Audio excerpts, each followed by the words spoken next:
Hi class, so I hope you are fine, doing well, and you all are in good health. So in this particular class, we are going to cover writs, which is an important part of Indian Constitution under Part 3, Fundamental Rights. So we will see one by one everything about writs, type of writs, how one writ is different from the other writ, some of the important case laws, some of the important cases, recent cases, everything we are going to see here. So first understand what is the meaning of writs. So see, in my previous classes, I have completed fundamental rights. Now, a right is not important, but how that right will be important, that is equally important, or we can say that is more important. For example, in our country, we can see so many rights are already there. Say, for example, right to equality is there. But we all know that in our real society, there is something called discrimination. Again, we have the principle of socialism in our preamble, and India is said to be a socialist country. But again, we all know that there is a division of rich and poor. There is a division between different classes in our country. And so I am quoting here Dr. B.R. Ambedkar, who said that however good be the constitution, it will be bad if in the hand of bad people. However bad be the constitution, it will be good if in the hand of good people. So B.R. Ambedkar wanted to say that implementation is very important, and simply writing a constitution, drafting a constitution is not important. And if you see the polity of many of the countries in the world, then you will find that the context is totally different from the text. So in text, you have written the text with a very choreographed writing, you have written so many things, but if that is not being implemented on the ground level, then that is nothing but that is only a beautiful text, but that is of no use. And that is why Article 32 is very important. And we Indians are lucky that the right to get constitutional remedies in case of violation of our fundamental right has been given the status of fundamental right. It means that to get justice system in case of violation of right, it is itself a fundamental right, and which cannot be denied by law of the country, judiciary of the country. So let us see now this Article 32, which is again the article related to the right to constitutional remedies. So let us see what exactly this article 2. So as per article 2, any aggrieved citizen in case of violation of his fundamental rights can directly approach to Supreme Court of India. And Supreme Court of India is having original power in this regard. What is the meaning of original power? It means that we do not have to go to Supreme Court of India by the way of appeal, that is from lower court to high court to Supreme Court, but directly we can approach to Supreme Court of India to get justice if our fundamental right is being violated.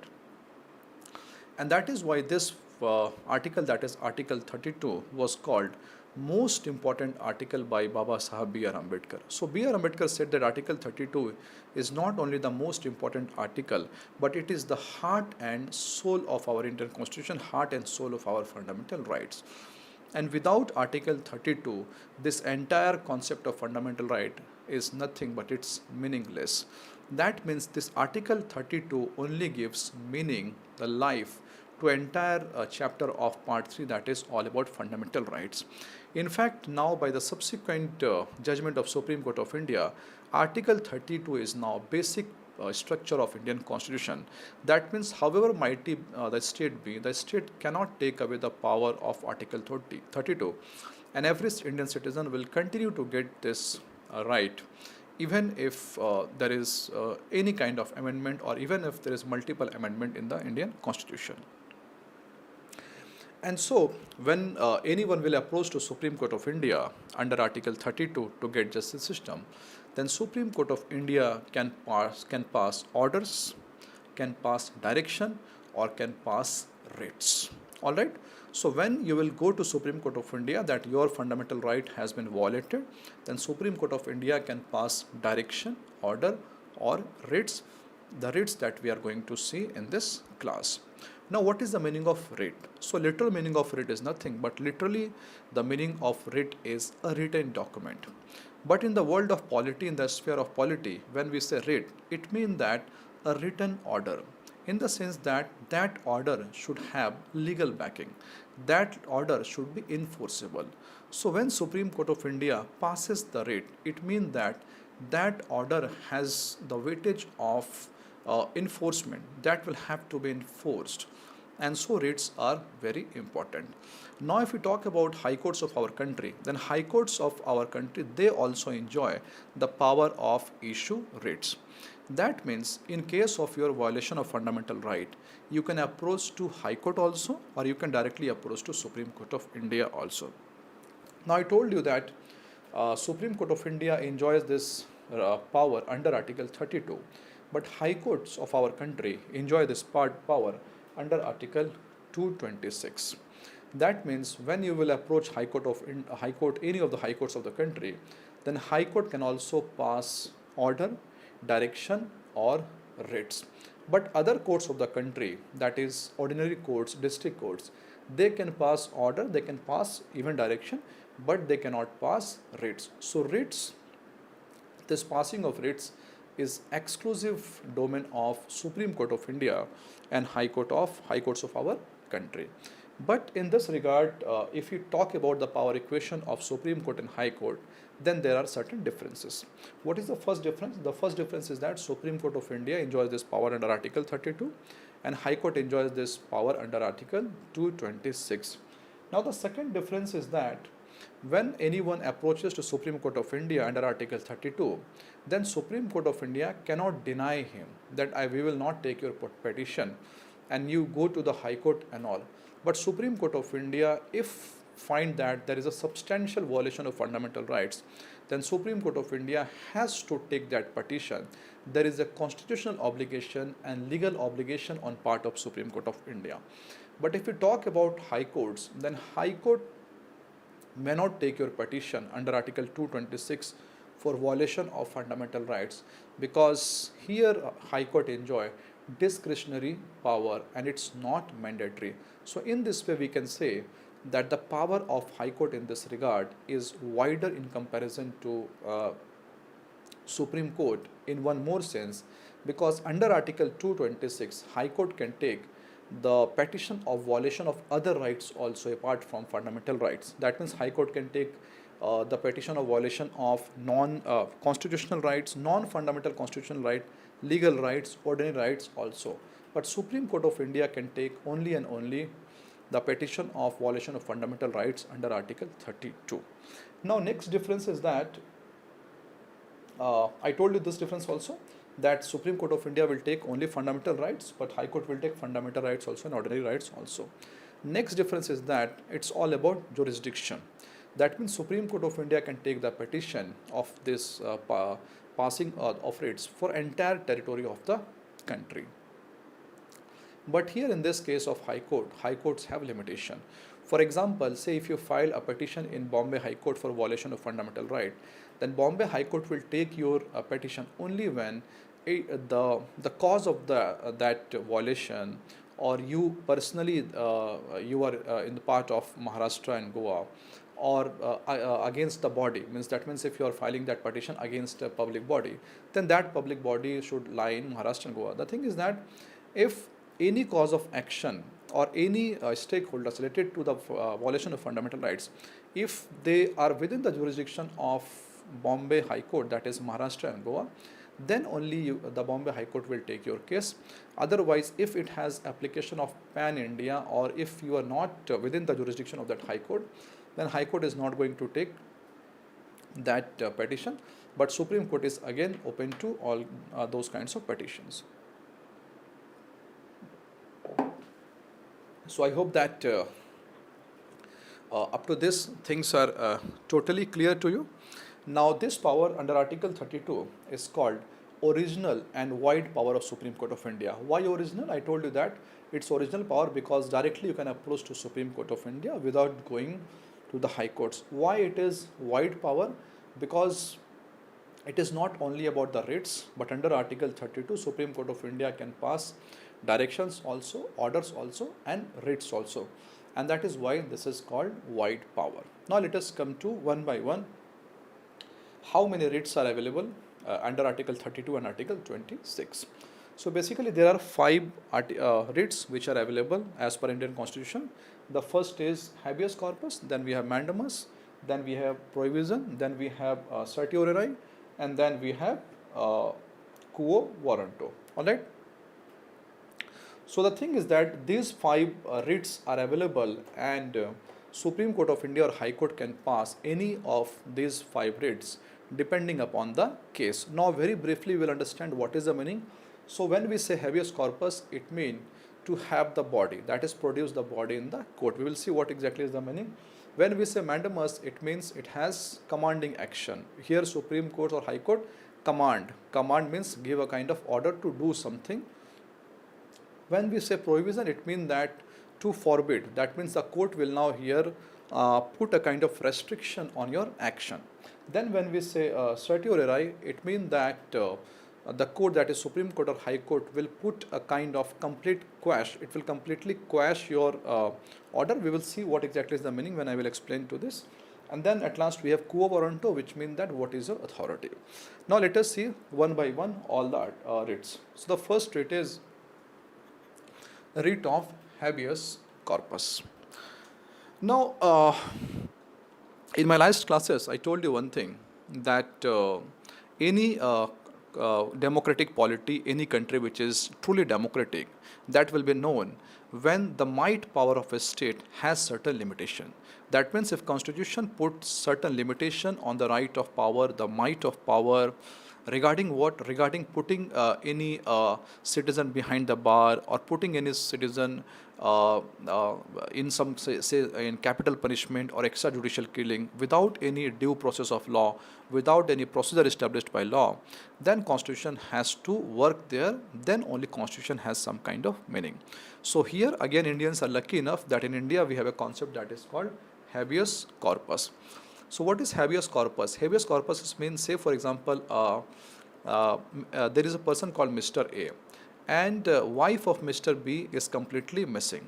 Now what Mr. A can do? Mr. A can he can go and file the police complaint, but say again the wife is not, wife is still missing, but Mr. A is not getting, we can say, satisfactory reply from the police, because police is not saying that your wife is with us, or he is not getting the exact location of his wife. Then that person, Mr. A, can directly approach to Supreme Court of India, and he can say to Supreme Court of India that please confirm where my wife is. And then Supreme Court of India will, if Supreme Court of India passes the writ of habeas corpus, that means now the court will say produce the body in front of court. Now producing the body in front of court doesn't mean that that lady has to be produced in front of court in the courtroom, but it means that now the court will satisfy itself that yes, now we know the location of that particular woman. Now, during this case of recent protest in Jammu and Kashmir, so many writs of habeas corpus were, so many petitions of habeas corpus were filed in the Supreme Court of India, including one of the famous petition of Mr. Vaiko. So, Mr. Vaiko is a politician from Tamil Nadu, and he requested the Supreme Court of India to tell the location of former Chief Minister of Jammu and Kashmir, that is Farooq Abdullah. Now when this case came in front of Supreme Court, then what Supreme Court did? Supreme Court demanded the reply from the government. Then Government of India told the Supreme Court that Farooq Abdullah is safe, and we have kept Farooq Abdullah under a specific Public Safety Act. I think the name was Public Safety Act, but you please confirm that act. But the act in which police detained so many leaders of Jammu and Kashmir. So government simply said that we have kept Farooq Abdullah lawfully, and that is why the writ of habeas corpus doesn't stand here. What is the meaning of doesn't stand here? Doesn't stand, that means now Supreme Court is satisfied that yes, we know where exactly that Farooq Abdullah is. Now if in this case, if the petitioner would have raised some kind of apprehension, some kinds of doubt, some kinds of substantial doubt that the police is not putting the authentic fact, and please go more as far as the satisfaction is concerned, then Supreme Court would have taken some extra mile. So that entirely depend on case to case.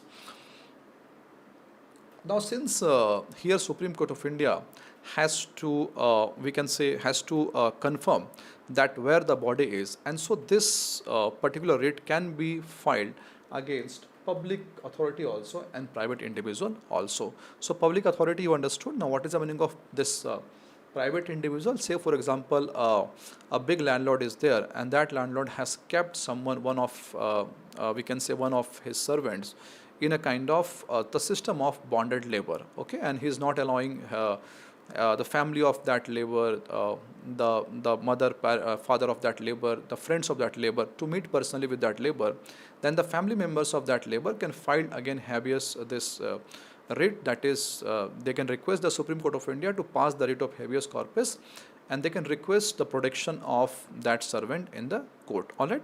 So this writ can be filed against the public authorities also and private individuals also.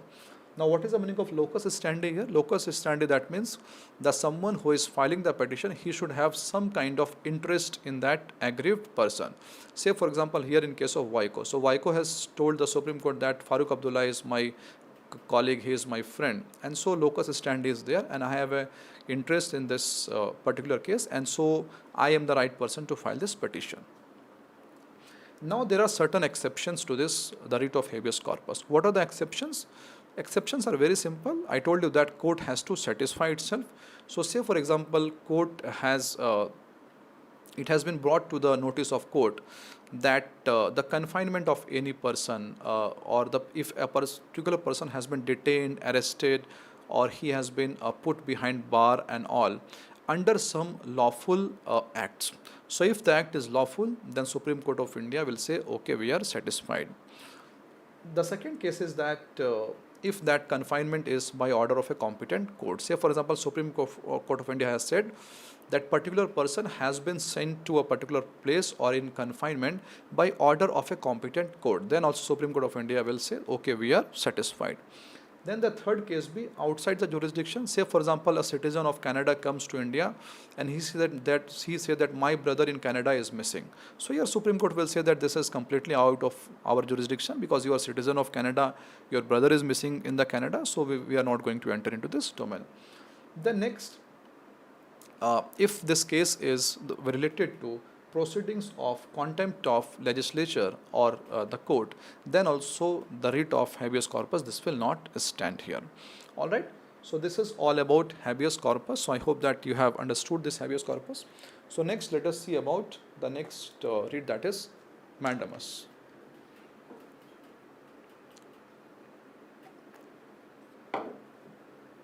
Excuse me.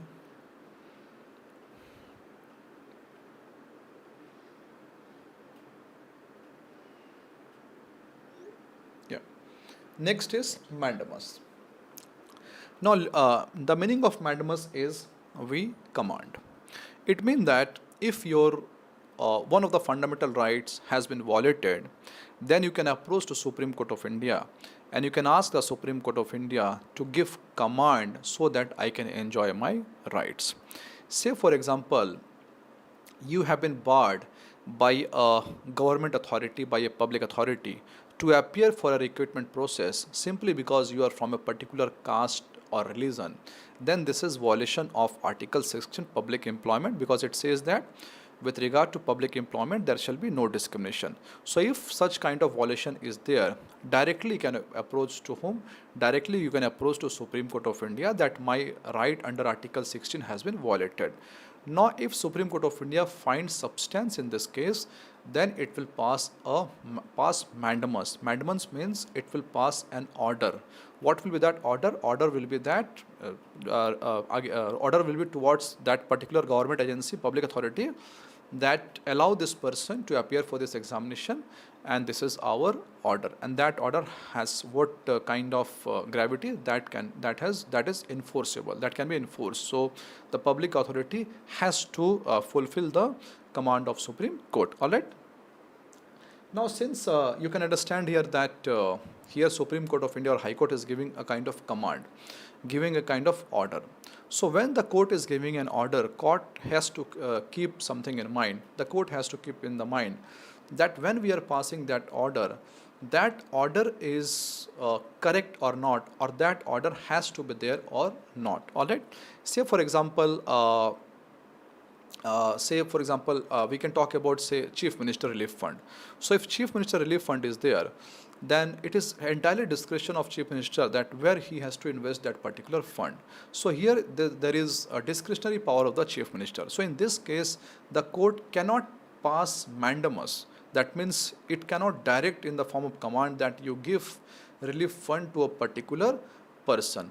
But if chief minister of any state has committed something in return, that say for example, if we are taking the land, if we are going for land acquisition, and we will pay compensation in form of so and so to so and so person, in this case now it is legal obligation of the chief minister to pay compensation to that aggrieved person. So in this case now Supreme Court of India will pass mandamus, because that now the order has a gravity and now the order has to be there, and that particular person, that is in this case chief minister, is not fulfilling his legal obligation. So in short or in crux we can say that mandamus is passed to put a public authority into order to fix his accountability. That means if there is a duty and that duty has a statutory backing, a legal backing, a constitutional backing, and that particular person, that particular officer or public authority is refraining itself from its legal duty, then in this case Supreme Court or High Court can pass mandamus, and Supreme Court of India can say that we are commanding you to do this job, because this job is your duty. Now here Supreme Court or the High Court can pass this writ of mandamus only against public body, the government body, public officers, etc., and also inferior court and tribunal. That means High Court can pass mandamus to the lower court, and again Supreme Court of India can also pass this mandamus to the higher courts. But again here there are certain restrictions. What are the restrictions? It cannot be passed against private body, private corporate sector, etc. That's very obvious, because I told you that should have some kind of legal duty, that should have some kind of constitutional obligation, and we know that there are no constitutional obligation for the private body, and so mandamus cannot be passed against private body. Now mandamus, this writ of mandamus, it cannot be even passed if there is some kind of we can say departmental duty, but that lack is statutory force. What does it mean? It means that, say for example, there is a department of agriculture department, and in agriculture department there might be some discretionary power of the officers or the secretary. In that case Supreme Court of India cannot pass mandamus, but again if there is a legal obligation, then only mandamus can be passed. Then again I told you about discretionary power also, and then contractual. That means that if say there are two parties, let it be the government parties, say for example NTPC has some kind of contractual relationship with ONGC. So in this case where there is a contractual relationship, again here also Supreme Court of India will not pass any mandamus, but here if there is any aggrieved party, then that aggrieved party can approach to Supreme Court of India, but not under Article 32 to pass the writ of mandamus. And then at last, mandamus cannot stand against President of India, Governor of a state, and also Chief Justice of High Courts. So I hope that mandamus is also clear to you.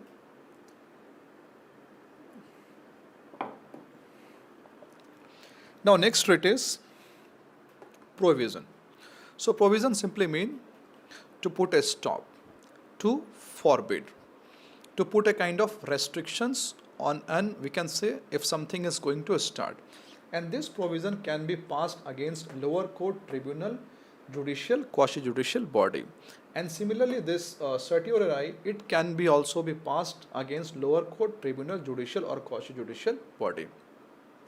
Now see what is the difference. You see, in our country there are so many bodies, so many administrative bodies are there, then we have legislative bodies, judicial bodies, some bodies are there which perform quasi-judicial function also. And if you see the administrative body, then you will find that there are many administrative body which also perform judicial functions. And so it is very important to draw the jurisdiction. Every quasi-judicial body, tribunal has certain jurisdiction, but it has been seen in our country that at times there are many judicial bodies which exceeds its jurisdiction. So whenever any judicial body exceeds its jurisdiction, or it commits a kind of error in the judicial process, then these two writs, that is provision and certiorari, will come into picture. All right. Now let us see the difference. So this writ, that is provision, it will come into picture to forbid, to stop a judicial body from moving ahead. That means, say for example, a case is going there and that particular case actually belongs to NIA. Now there are separate courts for NIA, but there is one accused and that accused approaches to a, say a normal court, and that court, that particular court accept the petition of that accused. So what does it mean? It means that that court should not accept the petition because that idea belongs to the court of NIA. So here again the High Court can pass the writ of provision and it can stop the lower court from moving further. At the time this writ provision is passed, in right from that time nothing can move further. But in this case, certiorari, this will happen when that particular court moves with the judicial trial of any person who is accused in some cases which actually belongs to the case of NIA. Now he has moved, say for example, the process of trial has begun, or he gets conviction, or he gets bail, and all the process is going on there. So in this case, the court will pass what? Certiorari, and now the court will say that send back that case to us, send back that case to us. And there can be two reasons. The first reason is that you have exceeded your jurisdiction, and what can be the second case? Second case can be that there is grave error in the judicial process. All right. So I hope that you people have understood this, the difference between these two writs. Now one more thing is there. In case of this provision, it cannot be passed again private bodies, private individual, corporate sector, etc. It cannot be passed again administrative body. I told you that that body has to be judicial body like tribunals, judicial, quasi-judicial bodies, and then it cannot be passed even against legislative bodies. Okay, so we have three parts: legislature, executive, and judiciary. So this provision cannot, and this certiorari, these writs cannot be passed against the private bodies or administrative and judicial bodies. But in case of certiorari, Supreme Court of India in 1991 gave a judgment, and it said that certiorari can be passed even against administrative body to protect the fundamental rights of any citizen. What does it mean? It means that say there is an administrative body, and that administrative body has taken certain decision. All right. Now that decision has error of law, or that department has exceeded its jurisdiction. So in this case, High Court or Supreme Court can quash that order, or it can even say that send that entire judicial process to us. We will now look into that matter. All right. So I hope that you have understood up to this. Now we will see our last writ, that is quo warranto.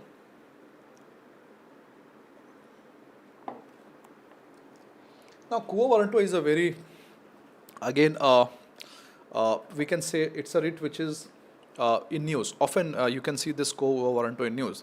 Now see, what is this quo warranto? So quo warranto means what is your authority, by what authority you have occupied a particular place. I will simplify this. So say for example, to become Chief Election Commissioner, or to become CAG, or to become CVC, there are certain guidelines, there are certain criteria. You cannot simply make anyone CVC of India, you cannot simply make anyone CAG of India, because these posts have high public value.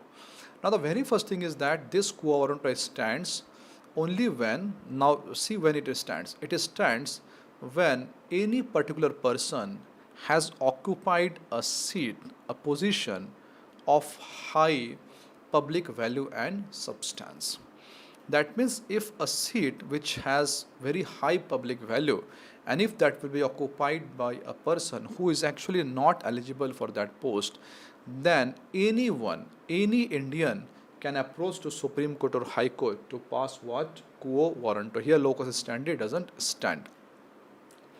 For example, in case of CVC, former CVC Mr. Thomas, I think an NGO, an NGO approached to Supreme Court of India. NGO means an activist NGO, legal activist NGO.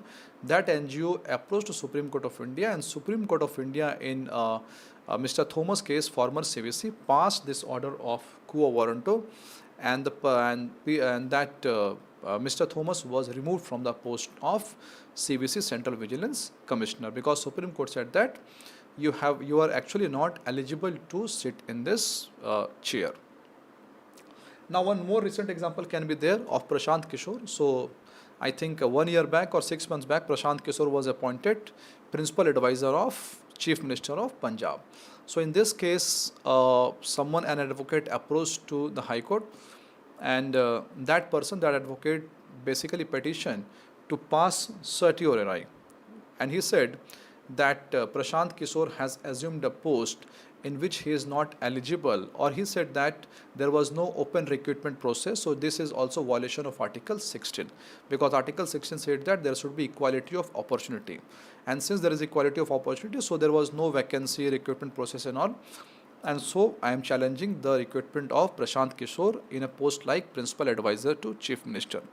So here what the court said, that first of all, here certiorari cannot stand, because you are coming here to remove someone from a public post or a job. Number one. Number two, what Supreme Court of India said, that even if we consider this as a case of quo warranto, then quo warranto also doesn't stand here. Why? Because that particular post of principal advisor is not a permanent post. It is not having any kind of statutory backing. Alright, it is not something where a comprehensive recruitment process is there. And since Chief Minister of any country has a big responsibility, he has to take care of the entire state. There are certain posts on the basis of his discretionary power, he can create such post for a temporary level.